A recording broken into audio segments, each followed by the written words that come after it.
Topic है. So now let's talk about the efficiency of DC motor in that case. Now efficiency जो होती है वो होती है output, you're getting output power which are you getting upon input power you're giving. तो आप तो भैया पूरा पूरा VI दे रहे हो, आप तो पूरा पूरा VI दे रहे हो. V into I पावर होता है ना,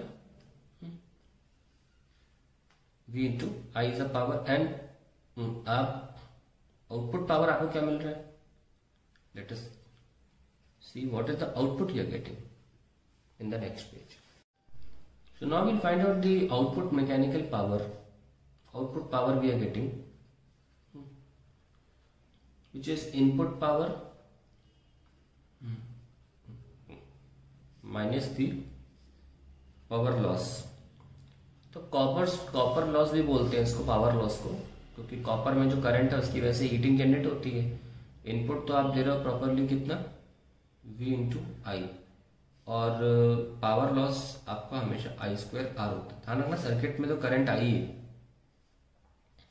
तो VI minus I square R की जगह हम लिख सकते हैं, I can like take I common, V minus IR. Now as we saw that I is equals to E minus V by R, the back EMF वाला concept.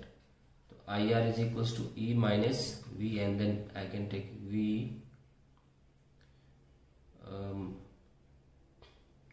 उल्टा लिख दिया मैंने, V minus E by R, तभी problem हो रहा था यहाँ पे. IR is equals to V minus E and then we have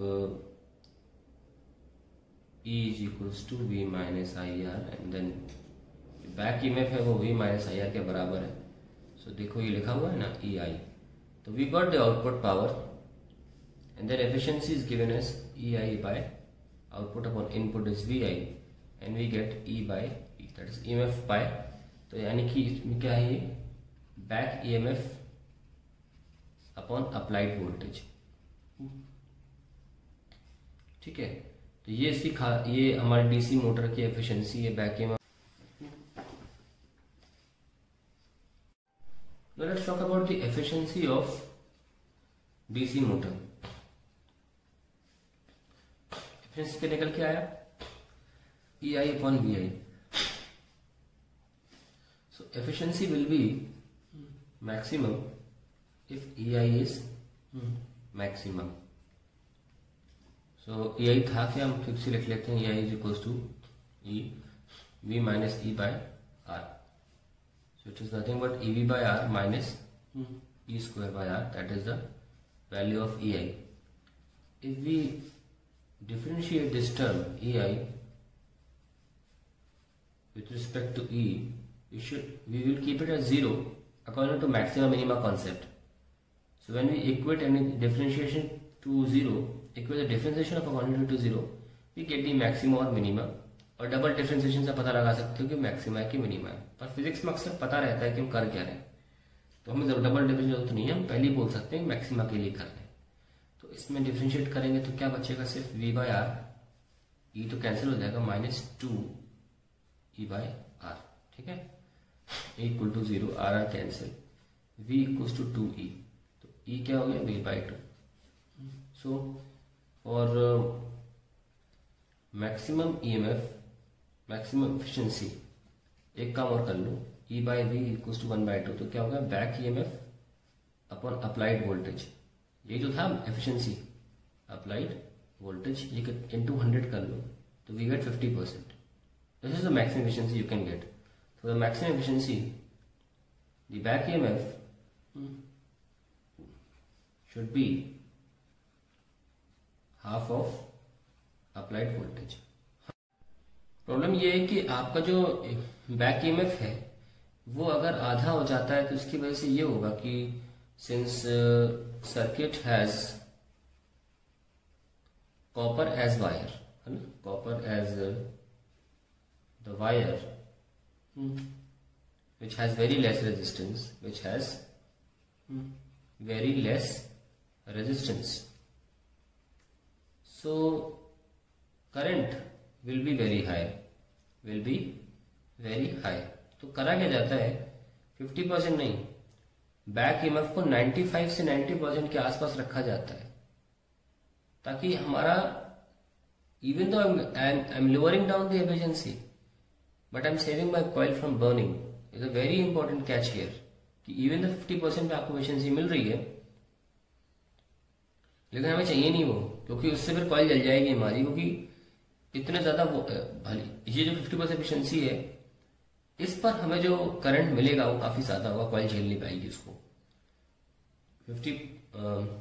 so I will be very high and may burn the coil, so normally जो बैक की मैफ है उसमें 92 95 अभी 50% ऑफ वी है ना, 50% ऑफ वी है, 90 to 95% of V is kept. तो ये इसकी सारी कहानी। ना एक बहुत अच्छा पॉइंट इसमें ये भी आता है सामने, बड़ा मजा आएगा देख के, क्योंकि अगर आप एफिशिएंसी का फॉर्मूला देखें तो E बाई वी है, एफिशिएंसी बन हो सकती है ना, बढ़िया चीज। लेकिन तब ऐसा होगा कि बैक ईएमएफ मतलब ये बेस्ट कंडीशन है, तो ये दोनों चीजें बड़ी कॉन्ट्रडिक्टरी है अपने आप में। मैंने ये बताया आपको 50% अगर हम एफिशिएंसी जो मैक्सिमम अटेंड भी कर लेते हैं उससे कॉइल जल जाएगी, तो हम 50% अटेंड नहीं करेंगे, कॉइल को बचाएंगे। और दूसरी बात, एफिशिएंसी जब 1 हो जाती है तो कॉइल चलेगी ही नहीं, ये भी एक बात है, क्योंकि बैक ईएमएफ अगर वोल्टेज के बराबर हो गया तो करंट ही नहीं हो कॉइल में। ये देख लो करंट है, ये जैसे आपकी एफिशिएंसी 1 हो गई, यानी आइडियल मशीन चलेगी ही नहीं। तो दोनों बड़े बेहतरीन पॉइंट है, ध्यान रखना है। अब देखिए एक बहुत इंटरेस्टिंग सा डिवाइस है जो हमें डीसी मोटर में कॉइल को जलाने से बचाता है। हमें देखा कि जो हमारे पास करंट है वो है V minus E by R, this is the EMF induced. और हमें इसके पता है कि रोटेटिंग कॉइल के लिए ईएमएफ इंड्यूस्ड का फॉर्मूला होता है N भाव साइन ओमेगा टी, और वो पूरा का पूरा ओमेगा पे डिपेंड करता है, बिकॉज एन भी है तो कांस्टेंट है ना। जैसे जैसे स्पीड बढ़ेगी वैसे वैसे ईएमएफ भी इंक्रीज होगा। तो what about the beginning, starting में तो मोटर मूव ही नहीं कर रही ना, हल्के से मूव करेगी, फिर धीरे धीरे अपनी स्पीड को इंक्रीज करेगी, ये सुन लो। तो उस वक्त तो करंट बहुत ज्यादा हो सकता है इसके जीरो होने की वजह से, and that can burn my coil. So I should have a mechanism कि स्टार्टिंग में मेरा करंट ज्यादा तो है पर कॉइल ना चले। अब कॉइल जो है कॉपर की बनी है, उसका रेजिस्टेंस तो है नहीं, तो मैं कैसा मैकेनिज्म लगाते हैं, कॉइल के साथ कनेक्ट करते हैं कि जब हमारा ईएमएफ इंड्यूस्ड 0 हो तब हम मैक्सिमम रेजिस्टेंस कनेक्ट कर दें अपनी आर्मेचर कॉइल के साथ, और जब हमारा ईएमएफ 0 हो जाए, जब मैक्सिमम करंट हो जब हमारा ईएमएफ मैक्सिमम पे पहुंच जाए, करंट मिनिमम पे चला जाए, तो हमें रेजिस्टेंस की जरूरत नहीं है। तो उसका एक मैकेनिज्म होता है और उसको हम बोलते हैं मोटर स्टार्टर। अब मोटर स्टार्टर की बात करें तो कैसे करेंगे इसको, देखिए सिस्टम बहुत सिंपल है। एक इलेक्ट्रोमैग्नेट ले लिया,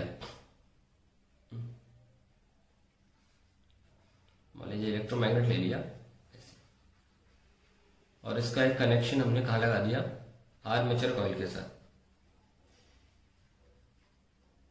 आर्मेचर कॉइल से हमें उस मोटर स्टार्टर को लगाना है, और से इलेक्ट्रोमैग्नेट जो है हम क्या करते हैं, इसको एक रेजिस्टेंस के साथ कनेक्ट करते हैं, 4-5 कितनी लगा लो जैसा रिक्वायरमेंट हो, ठीक है। तो मान लीजिए रेजिस्टेंस R है, R1, R2 है, R3 है, सब बराबर में मान लो, कोई टेंशन नहीं है। यहां पे मान लीजिए हमने एक फाइनली यहां पे कनेक्शन करके एक फेरोमैग्नेटिक मटेरियल की रॉड लगा दी, ठीक है। फेरोमैग्नेटिक मटेरियल की मतलब रॉड लगा दी है। इसको थोड़ा सा और आगे लेकर आ जाओ, ऐसे अब ठीक रहेगा थोड़ा सा। अब देखिए क्या होता, और इसके साथ हमने ये स्मूथली किसी पर मूव कर सके तो हमने नीचे बेस दे दिया है, एक मेटालिक बेस, और उसका दूसरा एंड चला जाएगा सर्किट के पास, ठीक है। चलिए कॉइल में कहीं चला जाएगा, तो हमारे पास ये देख सकते हैं कि ये चारों रेजिस्टेंस कॉइल के साथ सीरीज में हो गई। अब सेटअप देखना, जैसे ही तुम अपना आर्मेचर कॉइल स्टार्ट करोगे, ये इलेक्ट्रोमैग्नेट, ये जो मटेरियल बीच में था, ये भी चिपकाने की इसकी हैसियत नहीं थी क्योंकि ये मैग्नेट नहीं था। जैसे करंट इसमें आएगा ये बन जाएगा इलेक्ट्रोमैग्नेट, और ये इस लोहे की रॉड को या कोई फेरोमैग्नेटिक मटेरियल की रॉड को अपनी तरफ बुलाना चाहेगा। ठीक है, जब तो स्टार्टिंग में क्या, जब हमारे पास करंट जो है बहुत ज्यादा है तो हम चाहते हैं मैक्सिमम रेजिस्टेंस सर्किट में जुड़ी है, जो कि जुड़ी भी हुई है। हमने स्टार्ट किया मोटर को, रेजिस्टेंस मैक्सिमम जुड़ी हुई, तो हमारे पास आर्मेचर कॉइल रेजिस्टेंस दोनों मिलाकर ज्यादा रेजिस्टेंस आ गई, तो करंट ज्यादा होने की वजह से भी हमने कॉइल को जलने से बचा ली। जो आर्मेचर कॉइल है उसको जलने से बचा। फॉर्मूला क्या है, V minus E by R. तो क्या होगा कि जैसे जैसे हमारी अभी तो मैक्सिमम करंट है, फिर जब हमारा करंट कम होता चला जाएगा, हमें रिक्वायरमेंट नहीं महसूस होगी इतनी ज्यादा रेजिस्टेंस की, अपने आप ये मैग्नेट इसको अपनी तरफ खींच ही रहा है, तो ये फाइनली यहां पर आके इस पे चिपक जाएगा। और इस पोजीशन में जब करंट हमारे बैक ईएमएफ मैक्सिमम लेवल पे पहुंच चुका है और करंट मिनिमम लेवल पे पहुंच चुका है, हमें कोई रेजिस्टेंस की जरूरत नहीं है, और ये रॉड जो है इलेक्ट्रोमैग्नेट से आके चिपक जाएगी और कोई रेजिस्टेंस सर्किट में नहीं होगी। लेकिन जैसे ही फिर से इसकी स्पीड कम होगी, ईएमएफ ये वाला कम हो जाएगा, आई बढ़ने लग जाएगा, अपने आप ये मैग्नेट की लेवल भी कम हो जाएगी चिपकाने की, और ये छोड़ेगा। और दूसरी बात, जब मोटर स्टॉप हो जाएगी तो इसको एक स्प्रिंग एक्शन के हिसाब से बांधा गया है ताकि ये स्प्रिंग खींचे और वापस आने का सिस्टम भी इसके पास हो, फ्लेक्सिबल होता है रॉड स्प्रिंग की वजह से। तो मोटा मोटा मुद्दा बस इतना सा है कि जब स्टार्टिंग में हमें करंट ज्यादा मिल रहा है, हमारे पास सर्किट में मैक्सिमम रेजिस्टेंस होनी चाहिए, वो मैकेनिज्म यहाँ पे है। और जैसे जैसे वहां पे ईएमएफ बैक ईएमएफ इंड्यूस होना शुरू हो जाएगा, ये हमारी कॉइल है वो वापस आना, ये वो इधर आने लग जाएगी और फाइनली मैग्नेट से जाके चिपक जाएगी, और सर्किट की रेजिस्टेंसेस अब आर्मेचर कॉइल के साथ सीरीज में नहीं होंगी। जब नहीं चाहिए तो नहीं होंगी, और मैकेनिज्म इस तरह सेट किया जाता है कि जितनी चाहिए उस पे आके रुक जाएगा ये, ऐसे ऐसे। तो मोटर स्टार्टर इसीलिए बोलते हैं क्योंकि स्टार्टिंग में ये हमें ज्यादा रेजिस्टेंस कनेक्ट करने को देता है, और जैसे जैसे रिक्वायरमेंट होगी उतनी रेजिस्टेंस आर्मेचर के साथ रेजिस्टेंस सीरीज में लगाकर दे देता है। ये रॉड यहाँ यहाँ यहाँ रुक सकती है, और फाइनली जब मैक्सिमम बैक ईएमएफ जनरेट हो जाएगा और करंट मिनिमम होगा, I do not want any resistances, and ये रॉड आके इस मैग्नेट में आके इस इलेक्ट्रोमैग्नेट में आके चिपक जाएगी। This is all about how motor starter is used.